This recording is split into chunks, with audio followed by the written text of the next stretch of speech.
Hello everyone, स्वागत है आपका हमारी इस नई वीडियो में, जिसमें आज हम बात करेंगे महिला पर्यवेक्षक में आने वाले टॉपिक पोषण एवं स्वास्थ्य विज्ञान की महत्वपूर्ण योजनाएं। तो सबसे पहले हम बात करेंगे NHM नेशनल हेल्थ मिशन, और दूसरी बात करेंगे मातृत्व एवं शिशु स्वास्थ्य और बालिका महिला सशक्तिकरण, जैसे मातृवंदन लाडो प्रोत्साहन योजना और उड़ान योजना की बात करेंगे, और ICDS आंगनवाड़ी सेवाएं नंदघर या पूरक पोषण की बात करेंगे। तो योजनाओं को उनके नोडल विभाग के स्वास्थ्य बनाम महिला बाल विकास के आधार पर अलग अलग याद करें।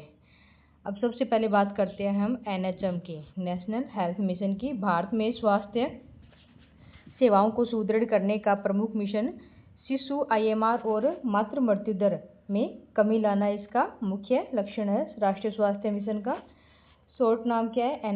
NRHM, national rural health mission, राष्ट्रीय ग्रामीण स्वास्थ्य मिशन। ग्रामीण वाले की शुरुआत कब हुई? 12 अप्रैल 2005 को हुई। लक्ष्य क्षेत्र क्या है? ग्रामीण आबादी का बुनियादी स्वास्थ्य ढांचा सुधारना।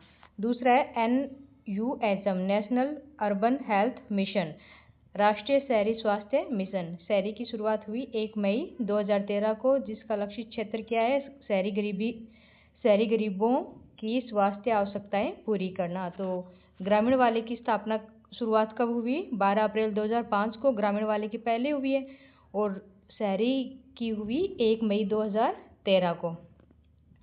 अब ग्रामीण स्वास्थ्य की धुरी एक है VHSC, जिसका पूरा नाम है ग्राम स्वास्थ्य स्वच्छता एवं पोषक समिति। इसमें सदस्य होते हैं 12 से 15, अध्यक्ष होते हैं पंचायत का निर्वाचित सदस्य है, सचिव होता है इसमें आंगनबाड़ी की आशा सहयोगिनी।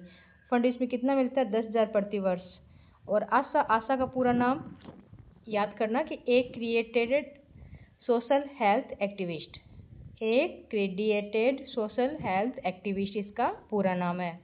चयन किसके द्वारा होता है? समुदाय द्वारा चुनी गई महिला होती है आशा, जो क्या काम है इसका? घर घर जानकारी, टीकाकरण, संस्थागत प्रसव करवाना, अस्पताल या डिलीवरी को प्रसव को बढ़ाना, ये आशा का प्रमुख कार्य होता है। तो ये कई बार ये क्वेश्चन भी पूछा जाता है कि मैदानी क्षेत्रों में 1000 की जनसंख्या पर एक आशा कार्य करती है। तो मैदानी क्षेत्रों में एक आशा जो है 1000 की जनसंख्या के ऊपर कार्य करती है। अब सुरक्षित मातृत्व की ओर एक कदम, तो 2005 में आई जननी सुरक्षा योजना GSY, ठीक है, जो कब शुरू हुई? 12 अप्रैल 2005 को शुरू हुई। प्रसव हेतु नगद सहायता मिलती है इसमें। दूसरी 2011 में आई जननी शिशु सुरक्षा कार्यक्रम 1 जून 2011, राजस्थान 12 सितंबर 2011 को आई, और इसमें क्या होता है कि मुफ्त डिलीवरी, सिजेरियन 7 दिन, फ्री भोजन और दवाइयाँ फ्री में मिलती है। अब तीसरी आई है कि 2016 को PM सुरक्षित मातृत्व अभियान 9 मई 2016 को, और राजस्थान में ये आई 9 जून 2016 को। हर महीने की 9 तारीख को मुफ्त ANC प्रसव पूर्व जांच जितनी भी होती है वो हर महीने की 9 तारीख को फ्री में होती है। जैसे सोनोग्राफी हुई, कोई हीमोग्लोबिन, कोई भी और भी जांच हुई, सब जांच फ्री में होती है।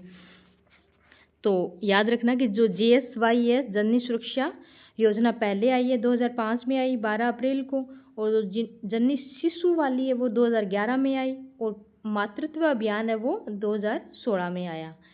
तो GSY की 121 ट्रिक, यानी कि 12 तारीख 9वां महीना सितंबर, तो है क्या है? शिशु वाला। और 2011 12/9/11, ठीक है। अब है मातृत्व अभियान की 9 तारीख को जांच होगी, तो योजना भी 9 मई और 9 जून को आई। अब बात करें जननी सुरक्षा योजना GSY, जिसमें सहायता राशि कितनी दी जाती है? तो इसका उद्देश्य क्या है? संस्थानगत अस्पताल या प्रसव को बढ़ावा देना इसका उद्देश्य है, जो प्रारंभ हुई 12 अप्रैल 2005 को। ग्रामीण क्षेत्र में गर्भवती माता को कितना मिलता है? 1400 रुपये मिलते हैं, और आशा को 300 रुपये तो जागरूकता फैलाने के लिए, और 300 रुपये अस्पताल लाने हेतु, टोटल 600 रुपये मिलते हैं आशा को। और शहरी क्षेत्र में गर्भवती माता को 1000 रुपये मिलते हैं, और आशा को 200 रुपये जागरूकता के लिए, और 200 रुपये अस्पताल लाने हेतु 400 रुपये मिलते हैं। याद रखना कि ग्रामीण में 1400, शहरी में गर्भवती को 1000, ग्रामीण में आशा को 600 और शहरी में 400। तो ग्रामीण क्षेत्र में राशि अधिक क्यों है? क्योंकि गांवों में जागरूकता की कमी है, अतः प्रोत्साहन अधिक रखा गया है। अब आगे बात करेंगे परिवहन सेवाएं और आयुष। तो 104 जननी एक्सप्रेस है गर्भवती महिलाओं और शिशुओं के लिए ये, और 108 आपातकालीन सेवा है किसी भी गंभीर स्वास्थ्य आपातकाल हेतु गोल्डन आवर का उपयोग। और ममता एक्सप्रेस दुर्गम क्षेत्रों या ढाणियों हेतु है ये, माह में 25 दिन प्रतिदिन 8 घंटे ये कार्य करती है। तो आयुष मंत्रालय है, इसकी स्थापना कब हुई? 9 नवंबर 2014 को आयुष मंत्रालय की स्थापना हुई। स्वतंत्र मंत्रालय है ये, और 2015 से कुशल मंगल कार्यक्रम चालू है। आयुष का पूरा नाम आयुर्वेद, ए से, वाई से योगा, यू से यूनानी, एच से सिद्धा, एच से होम्योपैथी। तो याद रखना आयुर्वेद, योग, यूनानी, सिद्धा, होम्योपैथी। ई संजीवनी टेलीमेडिसिन फरवरी 2021 से शुरू है। घर बैठे फ़ोन पर डॉक्टर से मुफ्त वीडियो परामर्श कर सकते हैं। कब आई ये? फरवरी 2021 में। अब समेकित बाल विकास सेवाएं ICDS integrated child development services. तो इसकी फुल फॉर्म भी याद करना, कई बार पूछी जाती है एग्जाम में। इंटीग्रेटेड चाइल्ड डेवलपमेंट सर्विसेज, समेकित बाल विकास सेवाएं। इसका नया नाम है आंगनबाड़ी सेवा, जो प्रारंभ कब हुई? 2 अक्टूबर 1975 को गांधी जयंती के अवसर पर। प्रथम स्थान गड्डी पंचायत समिति बांसवाड़ा राजस्थान से ये प्रारंभ हुई। लक्षित वर्ग क्या है? 0 से 6 वर्ष के बच्चे, गर्भवती एवं धात्री माताएं। तो ये याद रखना कि इसमें कौन कौन से वर्ग आते हैं। कई बार पूछा जाता है कि ICDS में कौन कौन से वर्ग शामिल है। सिर्फ बच्चे 0 से 6 वर्ष के, गर्भवती माताएं एवं धात्री माताएं, तो ये सभी इसमें शामिल है। तो इसमें सामान्य राज्य के अंदर पूरक पोषण का अनुपात क्या है? केंद्र और राज्य में 50-50% का, और जो पूर्वोत्तर राज्य है उसमें केंद्र का 90% और राज्य का 10% रखा गया है। इसमें 6 प्रमुख टीके ICDS के अंदर, एक तो पोलियो, डिप्थीरिया, काली खांसी, टिटनस, टीबी और खसरा। अब आगे बात करेंगे ICDS की प्रमुख योजनाओं की, जिसमें सबसे पहले प्रधानमंत्री मातृत्व योजना। तो प्रधानमंत्री मातृ वंदन योजना है, जो 1 जनवरी 2017 को शुरू हुई। प्रथम जीवित बच्चे पर 5,000 2 किस्तों में दिए जाएंगे। द्वितीय संतान केवल लड़की होगी तभी 6,000 रुपये दिए जाएंगे एक किस्त के अंदर। फिर दूसरी है किशोरी बालिका योजना, जो 1 जून 2018 को आई। इसमें लक्षित वर्ग 11 से 14 वर्ष की स्कूल न जाने वाली बालिकाएं। और नंदघर योजना 11 मई 2015 को वेदांता ग्रुप के सहयोग से प्रारंभ किया गया। और उद्देश्य क्या है? आंगनबाड़ियों का आधुनिकीकरण करना और आधा समय बच्चों की शिक्षा, आधा समय महिलाओं का कौशल विकास। तो याद रखिए 15 में नंदघर बने, ठीक है। नंदघर कब बने? 15 में, 11 मई 2015। 17 में मातृ वंदन, 17 ऐसे पढ़ना, 17 को खतरा। तो 17 में क्या हुआ? मातृ वंदन योजना, 2 बच्चों के जन्म पर प्रथम जीवित बच्चे पर तो 5,000 2 किस्तों में मिलेंगे। द्वितीय संतान अगर लड़की होगी तभी 6,000 मिलेंगे। और 18 की गर्मी जून में किशोरी बालिका आई। 1 जून 2018 को किशोरी बालिका योजना आई। अब इंदिरा गांधी मातृत्व पोषण योजना की बात करते हैं, जो शुरू हुई 19 नवंबर 2020 को।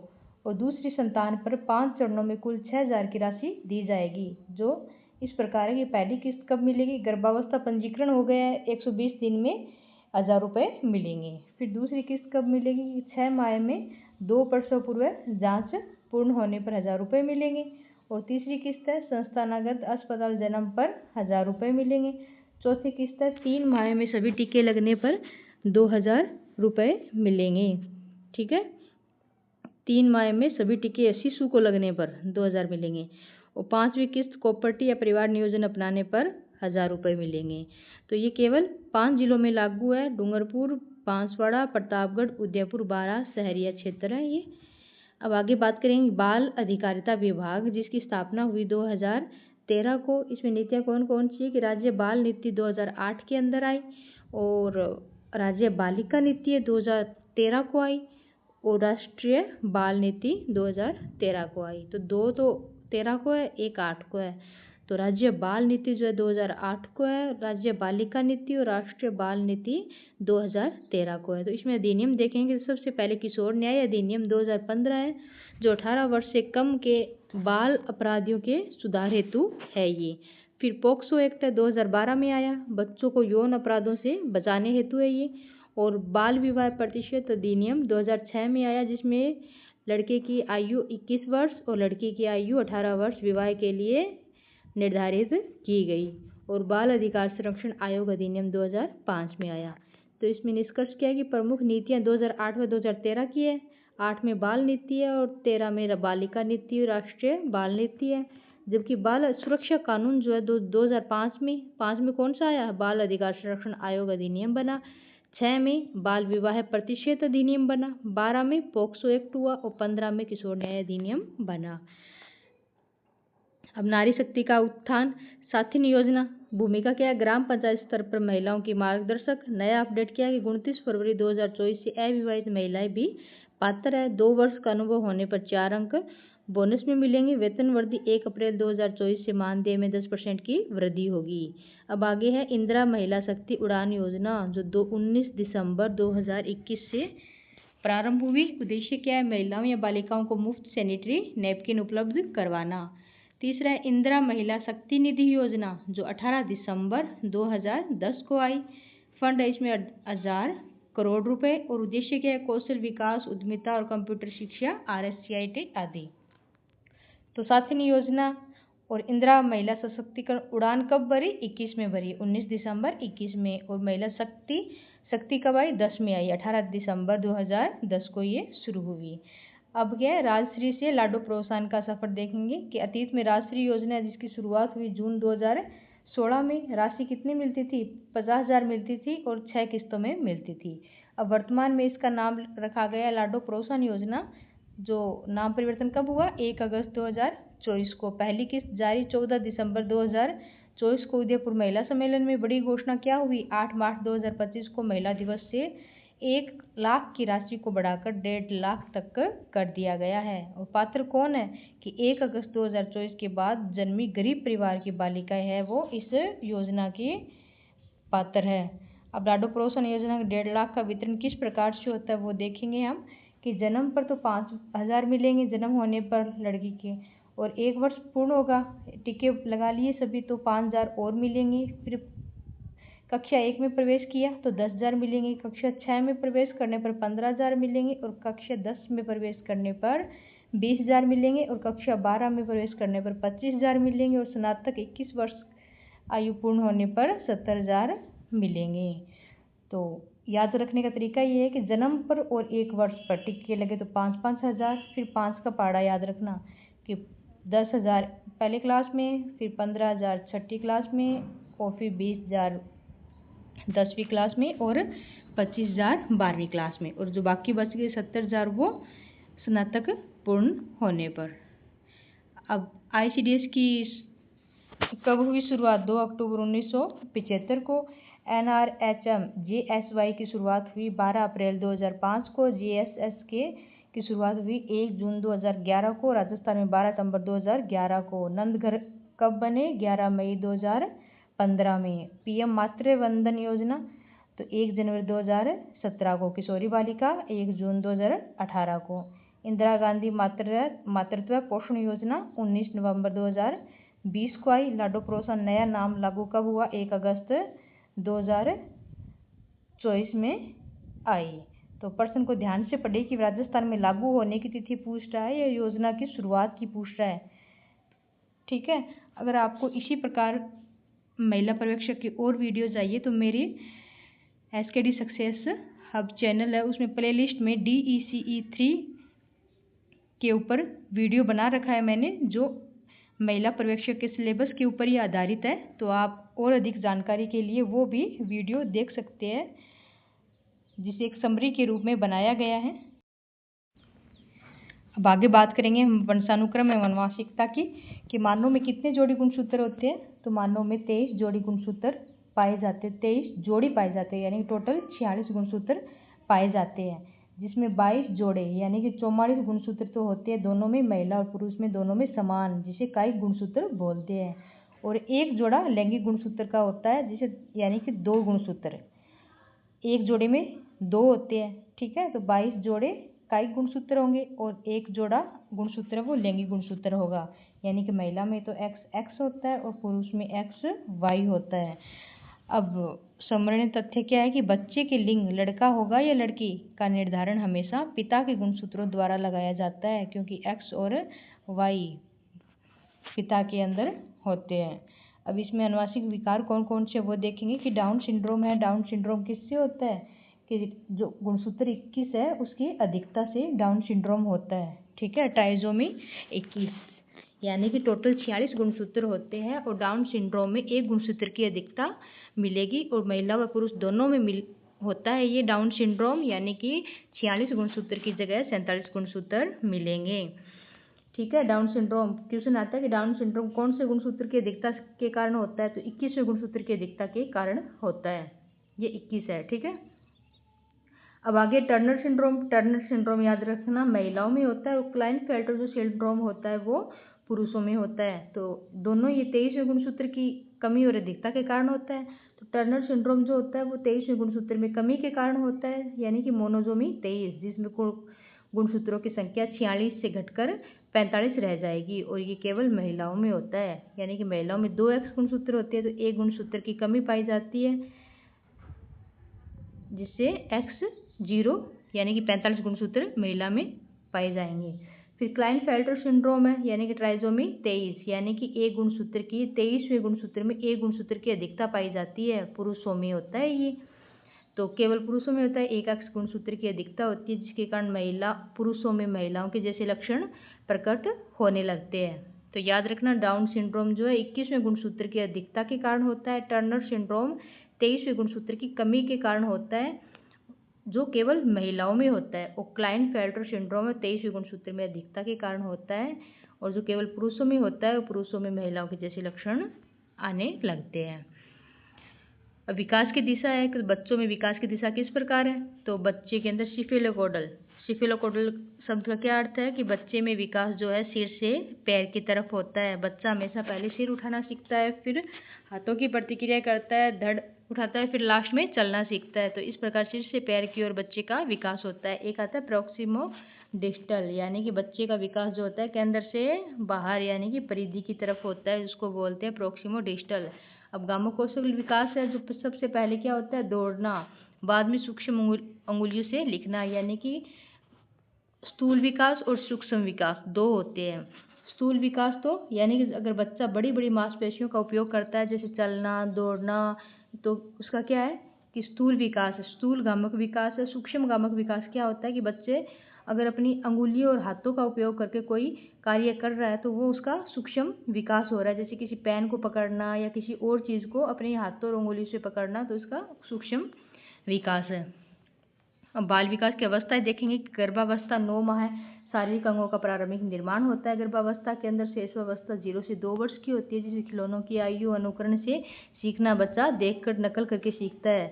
सबसे तीव्र शारीरिक विकास शेषावस्था के अंदर होता है। फिर बाल्यावस्था 3 से 12 वर्ष, जिसे टोली अवस्था, चुस्ती की आयु, मूर्त तार्किक चिंतन की अवस्था भी बोलते हैं।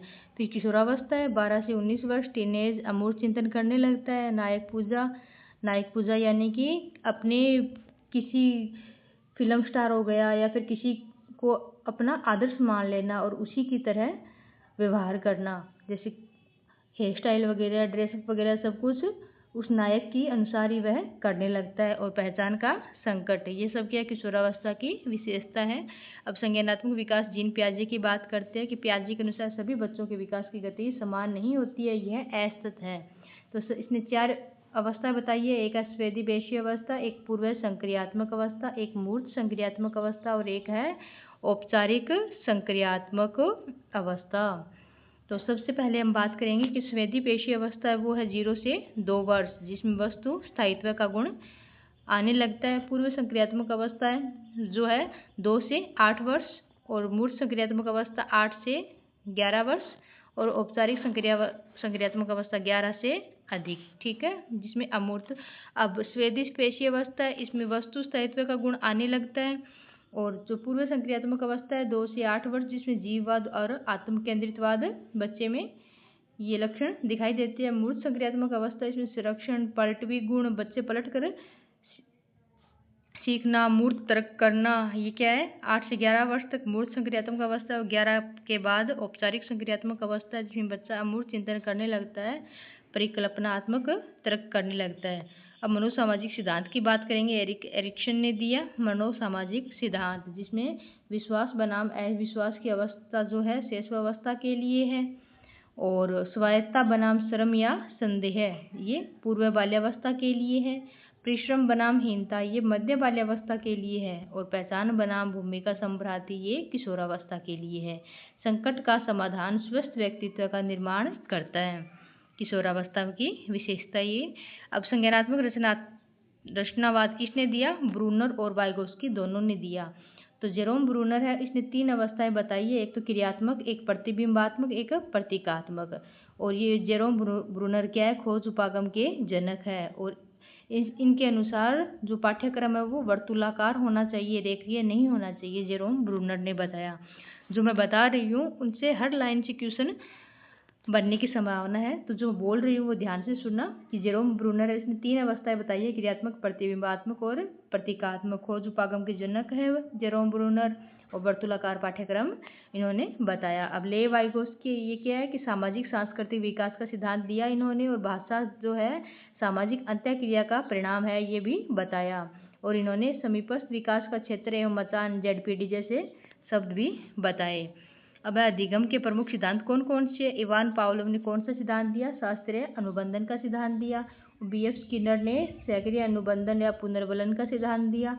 थार्नडाइक ने प्रयास व त्रुटि का सिद्धांत दिया, और अल्बर्ट बांडुरा ने सामाजिक अधिगम और अवलोकन देखकर सीखने का सिद्धांत अल्बर्ट बांडुरा ने दिए। कोहलर ने सूझ या अंतर्दृष्टि का सिद्धांत दिया। तो पावलोव का अनुबंधन, स्किनर का बल, थार्नडाइक का प्रयास, बांडुरा की नकल, कोहलर की सूझ या अंतर्दृष्टि। अब अधिगम का स्थानांतरण है। अब कैसे होता है कि एक तो होता है सकारात्मक स्थानांतरण, एक होता है नकारात्मक स्थानांतरण, एक होता है शून्य स्थानांतरण। तो सकारात्मक का मतलब क्या होता है कि पूर्व में ज्ञान नए ज्ञान में सहायता करे, तो वो सकारात्मक स्थानांतरण होगा। तो जैसे गणित का ज्ञान भौतिकी में सहायक है, तो ये सकारात्मक स्थानांतरण है। और नकारात्मक स्थानांतरण यानी पूर्व ज्ञान नए ज्ञान में बाधा उत्पन्न करे, जैसे कार चलाने के बाद ट्रैक्टर चलाने में कठिनाई, तो ये बाधा उत्पन्न करे तो वो नकारात्मक स्थानांतरण होगा। शून्य यानी कि पूर्व में सीखा गया ज्ञान नया अगर हम कुछ सीख रहे हैं तो उस पर कोई प्रभाव नहीं पड़ता है, जैसे इतिहास का ज्ञान तैराकी में काम नया आना, तो ये शून्य स्थानांतरण है। अब मानसिक प्रक्रिया की बात करते हैं कि ज्ञान की सीढ़ियाँ। सबसे पहले बात करें संवेदना की। संवेदना क्या होती है? ज्ञान प्राप्ति की पहली सीढ़ी कौन सी होती है? संवेदना, जो दीपकों का प्रारंभिक ज्ञान है बिना अर्थ के। और प्रत्यक्षीकरण क्या होता है? ज्ञान की दूसरी सीढ़ी होती है प्रत्यक्षीकरण। संवेदना प्लस पूर्व अनुभव, अर्थ ग्रहण करना, प्रत्यक्षीकरण और स्मृति। तो ज्ञान की पहली सीढ़ी संवेदना है, ज्ञान की दूसरी सीढ़ी प्रत्यक्षीकरण है। तो रूप से परिवर्तित करना, धारण करना और पुनः स्मरण करना। अब पूर्व प्राथमिक शिक्षा की बात करते हैं कि खेल एवं गतिविधि आधारित अधिगम होना चाहिए पूर्व प्राथमिक शिक्षा के अंदर। जो आंगनबाड़ी इसका प्रमुख केंद्र है, जिसमें 3 से 6 वर्ष के आयु तक के बालक इसमें आते हैं। ठीक है, आंगनबाड़ी 3 से 6 वर्ष इसका प्रमुख केंद्र है। जो पूर्व प्राथमिक शिक्षा है इसमें क्या करवाया जाता है? खेल एवं गतिविधि आधारित अधिगम करवाया जाता है। सर्वांगीण विकास होता है। सर्वांगीण विकास में कौन कौन से अंग आते हैं? कि शारीरिक, मानसिक, सामाजिक और संवेगात्मक विकास होता है इसमें। और यह औपचारिक परीक्षा के लिए नहीं है, बल्कि बुनियादी विकास के लिए है। और व्यक्तिगत विभिन्नताओं का सम्मान होना चाहिए इसमें, और सुरक्षित एवं समृद्ध वातावरण मिलता है पूर्व प्राथमिक शिक्षा के अंदर। और इसका केंद्र जो होता है वो आंगनबाड़ी होता है। अब हम बात करेंगे राष्ट्रीय शिक्षा नीति NEP 2020 की। जो इसकी संरचना क्या है? 5+3+3+4। तो 5+3+3+4। जो 5 है ये कौन सी आयु है? 3 से 8 वर्ष। ठीक है, और 8 से 11 वर्ष, 11 से 14 वर्ष, 14 से 18 वर्ष। ठीक है, तो इस प्रकार ये इसकी आयु है इसमें। तो जो 5 है, तो 5 क्या है? इसमें 3 तो हो गया पूर्व प्राथमिक शिक्षा, और 2 पहली दूसरी क्लास। ठीक है, 5 हो गए। फिर इसमें 3 तीसरी, चौथी, पांचवी, 3 से 5वीं क्लास तक। ठीक है, देखो इसमें तो है 3 तो हो गया पूर्व प्राथमिक शिक्षा, जैसे LKG, नर्सरी, UKG ये सब, और 2 पहली और दूसरी क्लास आ गई, तो टोटल 5 हो गए। और इसमें तीसरी, चौथी और 5वीं क्लास आ गई, और इसमें 6ठी, 7वीं और 8वीं क्लास आ गई, और इसमें 9वीं, 10वीं, 11वीं और 12वीं क्लास आ गई। तो इसलिए ये 5+3+3+4 मॉडल पर ये आधारित है, जिसमें आयु क्या है, इसमें जो 5 वाले में इसमें तो है 3 से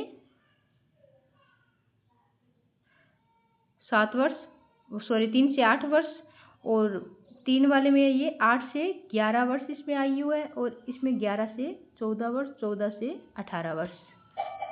और फाउंडेशनल स्टेज है जिसमें बाल वाटिका कक्षा 1 और 2 शामिल है। खेल गतिविधि और अनुभव आधारित शिक्षा इसमें दी जाती है। अब प्रमुख शिक्षण विधि और उनके जनक की बात करेंगे। फ्रोबेल ने दिया किंडरगार्टन की विधि, और मारिया मोंटेसरी ने स्वयं शिक्षा पर जोर दिया, जॉन डीवी ने करके सीखने पर जोर दिया, और महात्मा गांधी ने बुनियादी शिक्षा बताई। और सभी विधियां बच्चे को सक्रिय रखने पर ये बल देती है। और परीक्षा में पूछे जाने वाले वन लाइनर सवाल है कि विकास क्या है, रेखीय नहीं होता बल्कि वर्तुलाकार होता है। और थकान और कुपोषण अधिगम और मानसिक विकास दोनों को रोकते हैं, थकान और कुपोषण। और बच्चे का विकास केवल वंशानुक्रम नहीं है बल्कि वंशानुक्रम और वातावरण का परिणाम है। और सृजनात्मकता के लिए मौलिकता और नवीनता सबसे आवश्यक है। और विकास में कभी कभी प्रतिगमन पीछे की ओर लौटना भी हो सकता है। विकास की प्रत्येक अवस्था का अपना विशिष्ट महत्व होता है, समान महत्व नहीं होता है।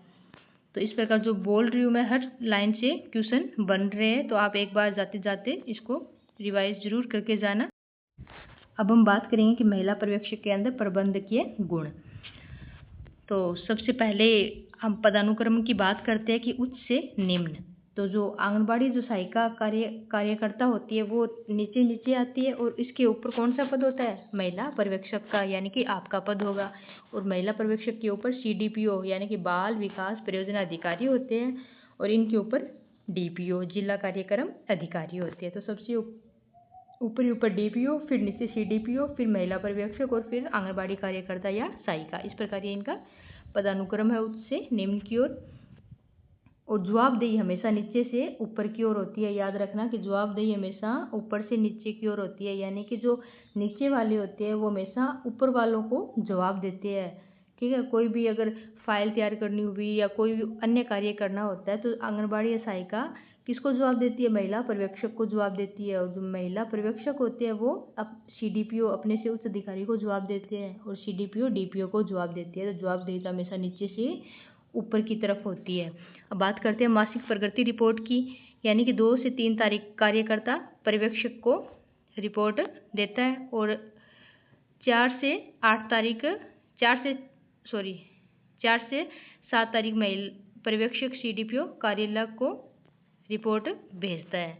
ठीक है, यानी कि 2 से 3 तारीख तो कार्यकर्ता पर्यवेक्षक को देता है, और 4 से 7 तारीख को पर्यवेक्षक जो है CDPO कार्यालय को रिपोर्ट देता है। अब आगे बात करेंगे लूथर गुल्ली का प्रबंधन का सिद्धांत। तो लूथर गुल्ली के प्रबंधन के सिद्धांत में इसने कौन सा सिद्धांत दिया, पोस्ट कॉर्प का। पोस्ट कॉर्प यानी कि POSDCORB।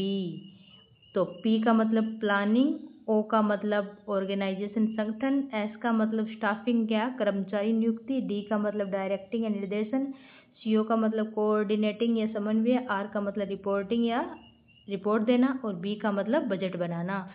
तो समन्वय संगठन के हर स्तर उच्च और निम्न के लिए अनिवार्य है। यह स्वैच्छिक नहीं है, व्यवस्थित प्रयास है। अब हम बात करेंगे ब्रूस टकमैन की, जिसमें समूह विकास की अवस्थाएं बताई है इसने। तो ये जो शब्द मैं बता रही हूँ ये ध्यान से देखना कि फॉर्मिंग क्या होता है। फॉर्मिंग होता है कि जब सदस्य एक दूसरे को जानते हैं तो वो फॉर्मिंग। और स्टॉर्मिंग क्या होता है, स्टॉर्म का मतलब ही आंधी तूफान ये होता है। तो स्टॉर्मिंग का मतलब सर्वाधिक द्वंद्व और मतभेद, सत्ता के लिए संघर्ष, ये सबसे जटिल चरण है स्टॉर्मिंग का।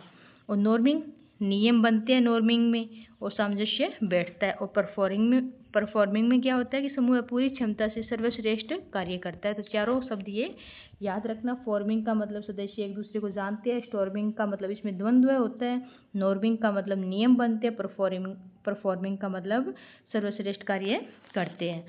अब जब सदस्यों के बीच सत्ता कार्यशैली को लेकर संघर्ष होता है वह अवस्था कौन सी होती है, स्टॉर्मिंग अवस्था कहलाती है।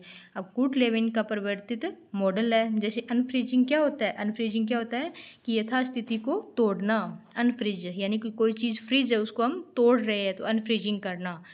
तो पुरानी आदतों को छोड़ने के लिए तैयार होना, अनफ्रीजिंग है, जैसे घूंघट प्रथा है या कोई भी पुरानी जो हमारी आदत है उसको छोड़ने के लिए हम तैयार हो रहे हैं, तो हम उसको क्या बोलते हैं, अनफ्रीजिंग बोलते हैं। मूविंग या चेंजिंग है, यानी कि नया व्यवहार या नई प्रक्रिया को अपनाना, ये मूविंग या चेंजिंग है। और रीफ्रीजिंग क्या होता है, नए बदलाव को स्वीकार कर उसे स्थायी बना लेना, ये रीफ्रीजिंग है। रीफ्रीजिंग यानी कि हम उसको फिर से फ्रीज कर लेते हैं नए बदलाव को।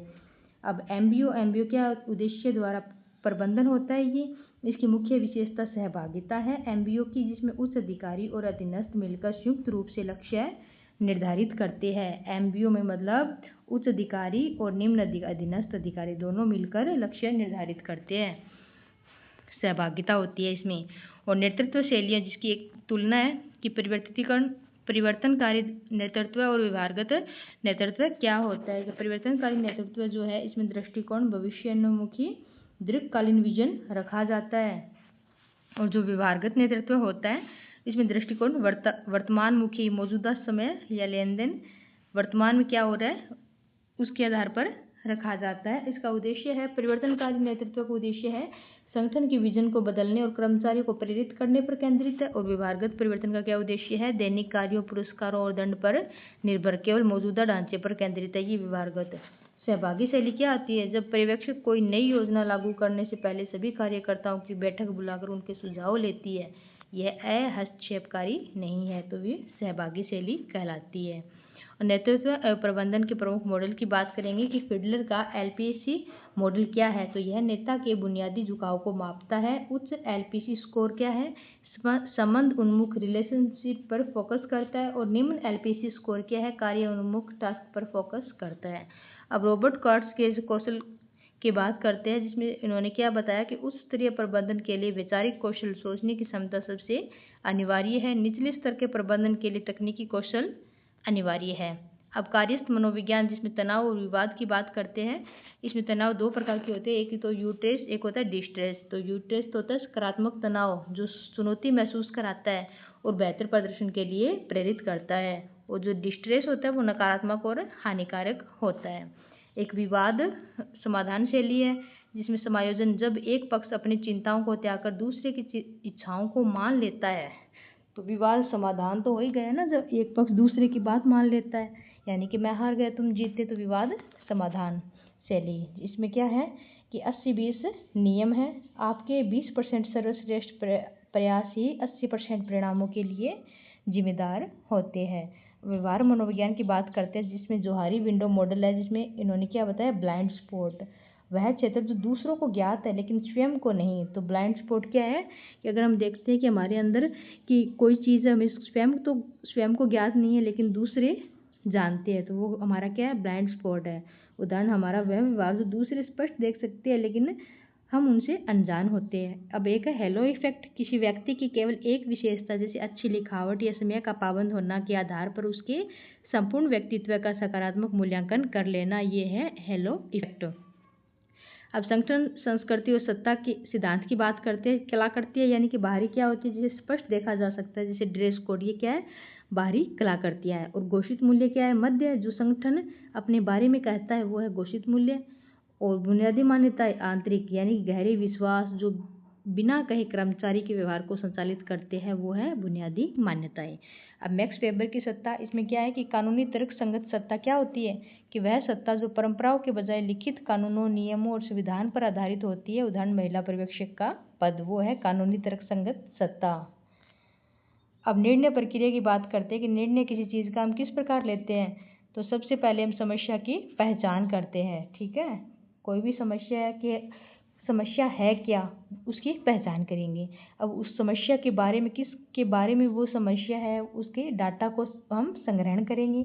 फिर विकल्पों का विकास करेंगे कि इनमें से कौन सा विकल्प सही होगा। फिर हम अच्छी तरह से उस चीज़ का मूल्यांकन करेंगे और मूल्यांकन करके हम उसका चयन करेंगे और अंत में उसका कार्यान्वयन व जांच करेंगे। ये निर्णय प्रक्रिया के चरण है।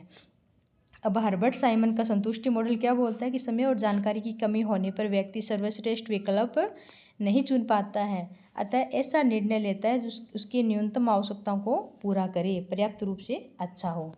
अब हम बात करते हैं संचार प्रक्रिया और नेटवर्क की। एक है व्हील नेटवर्क, यानी कि ये क्या है, वही नेटवर्क। अत्यधिक केंद्रिक अर्थ है ये, ठीक है। एक मुख्य व्यक्ति के माध्यम से सूचना मिलती है, ये एक मुख्य व्यक्ति है, इसके माध्यम से सूचना मिलती है, यानी कि ये अत्यधिक केंद्रिक अर्थ है ना। और इसमें क्या होता है कि सरल कार्यों को तेज करने हेतु ये वही नेटवर्क उपयुक्त है। अब है ऑल चैनल, ये क्या है, विकेंद्रित अर्थ है। जटिल समस्याओं को हल करने हेतु ये सर्वश्रेष्ठ है। तो याद रखना कि जटिल समस्याओं को हल करने के लिए ऑल चैनल ये है, ठीक है, जिसमें विकेंद्रित करते इसको करते हैं। और वही नेटवर्क ये क्या करते हैं कि सरल कार्यों को तेज करने हेतु वही नेटवर्क होता है जो अत्यधिक केंद्रित है। अब देखो कि एक होता है प्रेषक, एक होता है प्राप्तकर्ता। जो बोलता है, कोई भी संदेश देता है, वो क्या होता है, प्रेषक होता है। और जो कोई हमारे द्वारा कोई बात हम बोल रहे हैं, कोई आगे वाला सुन रहा है, तो वो क्या है, प्राप्तकर्ता। तो जो बोल रहे हैं प्रेषक, वो क्या करेंगे, संदेशों को संकेतों में बदलना, संदेश जो है वो संकेतों में बदलेंगे। और जो प्राप्तकर्ता, जो लिसनर होता है, वो क्या करेगा, संकेतों को समझता है, यानी कि डिकोडिंग करता है। अब प्रबंधन के स्वर्ण सिद्धांत की बात करें, जिसमें फ्रेडरिक टेलर अपवाद द्वारा प्रबंधन को केवल तभी हस्तक्षेप करना चाहिए जब परिणाम मानक से बहुत अलग हो। टेलर ने मानसिक क्रांति का भी सुझाव दिया है। अब एल्टन मेयो हॉथोनर प्रयोग दिया, कर्मचारी को जब लगता है कि उस पर विशेष ध्यान दिया जा रहा है तो उसकी उत्पादकता जो होता है बढ़ जाती है। सामाजिक मनोवैज्ञानिक कारक है ये। अब वूमर का सिद्धांत, प्रत्याशा, यह विश्वास की प्रयास करने से सफलता मिलेगी, वो क्या है, प्रत्याशा। अब आंगनबाड़ी संचालन रजिस्टर एवं ऐप की बात करते हैं कि रजिस्टर मिलान होता है इसमें। स्टॉक रजिस्टर में क्या होता है, आंगनबाड़ी में राशन और अन्य सामग्री का विवरण होता है स्टॉक रजिस्टर में। और वर्दी निगरानी रजिस्टर के अंदर बच्चों के शारीरिक विकास की ट्रैकिंग होती है। और टीकाकरण रजिस्टर में एएनएम के साथ समन्वय व स्वास्थ्य के रिकॉर्ड होती है। और गृह बेड रजिस्टर पोषण परामर्श और लाभार्थियों से संपर्क होता है। और पोषण ट्रैकर जो ऐप होता है, इसमें रियल टाइम मॉनिटरिंग और पारदर्शिता दिखाई जाती है, जिसमें बच्चों, गर्भवती महिलाओं और किशोरी बालिकाओं सभी का डाटा दर्ज होता है पोषण ट्रैकर ऐप के अंदर। अब पर्यवेक्षक डायरी है, इसमें क्या होता है कि आकस्मिक निरीक्षण होता है। आकस्मिक निरीक्षण करने से क्या होता है कि प्राथमिक उद्देश्य कार्यकर्ताओं में भय पैदा करना नहीं होता है आकस्मिक निरीक्षण, बल्कि वास्तविकता का आकलन और मौके पर मार्गदर्शन देना है। अब कारण बताओ नोटिस, अब गंभीर लापरवाही या अनुशासनहीनता। अब आकस्मिक निरीक्षण हुआ है, अब इसमें गंभीर लापरवाही या अनुशासनहीनता, जैसे वर्दी में गलत व्यवहार और उच्च अधिकारी द्वारा दी गई लिखित चेतावनी, यानी कि जो कारण बताओ नोटिस, अगर आकस्मिक निरीक्षण हुआ है तो जो अधिकारी होता है वो लिखित के रूप में एक नोटिस देता है कि कारण बताओ नोटिस। अब है सामाजिक अंकेक्षण, पारदर्शिता हेतु समुदाय को रिकॉर्ड दिखाना और प्राप्त शिकायतों का मौके पर निराकरण करना। असमानता का सिद्धांत, उत्तरदायित्व, जिम्मेदारी और अधिकार का स्तर हमेशा बराबर होना चाहिए, अन्यथा कार्य सफल नहीं होगा। समानता का सिद्धांत हमेशा बराबर होना चाहिए। इस प्रकार अगर आपको वीडियो पसंद आए तो लाइक, शेयर और सब्सक्राइब करना ना भूलें। और महिला पर्यवेक्षक के सिलेबस के आधार के ऊपर मैंने एक DECE 3 का वीडियो है, चलते चलते एक नज़र, जिसमें सारांश रूप में लगभग कवर करवा रखा है। तो आप प्लेलिस्ट के अंदर DECE 3 का वो वीडियो देख सकते हो। धन्यवाद। अब हम बात करें कोल्ड चेन की। कोल्ड चेन क्या होता है, यानी कि टिक्कों को एक निश्चित तापमान पर रखना ताकि उनकी प्रभावशीलता बनी रहे। कुछ टिक्के होते हैं वो निश्चित तापमान के ऊपर ही क्रियाशील होते हैं। जैसे हम देखते हैं कि पोलियो का टिक्का एक बॉक्स के अंदर रखा जाता है, यानी कि वो उसमें कम टेम्परेचर की आवश्यकता होती है। और ट्रैकिंग क्या होता है, MCTS RCH portal, online tracking, ताकि कोई बच्चा छूट न जाए। और मिशन इंद्रधनुष, यह उन बच्चों के लिए विशेष अभियान है जो नियमित टीकाकरण से छूट गए हैं। अब टीकों का मार्ग कौन कौन सा है, जो BCG का टीका होता है जो जन्म के समय लगाया जाता है वो इंट्राडर्मल होता है, यानी कि बाईं बाहें के ऊपरी बाहें पर लगाया जाता है, इंट्राडर्मल होता है BCG का टीका। जो OPV होता है वो रोटा वायरस होता है और ओरल, यानी कि मुंह में ड्रॉप पिलाई जाती है, सीधी 2 या 4 सीधे मुंह में बूंद दी जाती है OPV की। और जो MR खसरा का टीका होता है जो वो सब क्यूटेनियस में लगता है, यानी कि दाहिने हाथ में ऊपरी बाहें पर लगता है, सब क्यूटेनियस में। और जो पेंटावेलेट DPT का टीका होता है वो इंट्रा मस्कुलर में लगता है, जांग का मध्य भारी हिस्सा पैर में लगता है, जांग में मध्य भारी हिस्से पर इंट्रा मस्कुलर। पेंटावेलेट BCG का इंट्राडर्मल बाएं ऊपरी बाहें में, और OPV सीधे मुंह में 2-4 बूंद, और MR जो खसरे का टीका वो सबक्यूटेनियस में लगता है।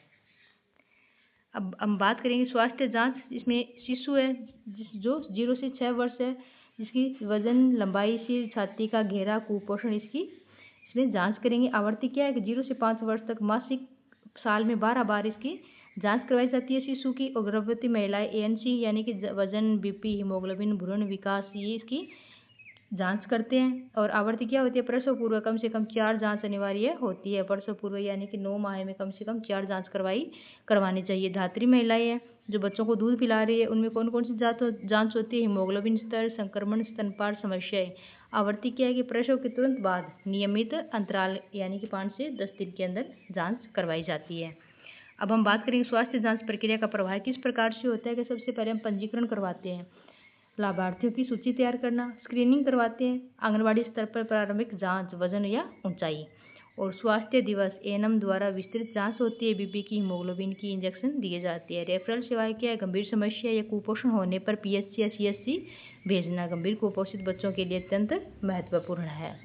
अब हम बात करेंगे पोषण एवं स्वास्थ्य मिशन की, जिसमें लक्षित वर्ग कौन से, 15 से 45 वर्ष की महिलाएं, गर्भवती, दात्री, किशोरी महिलाएं।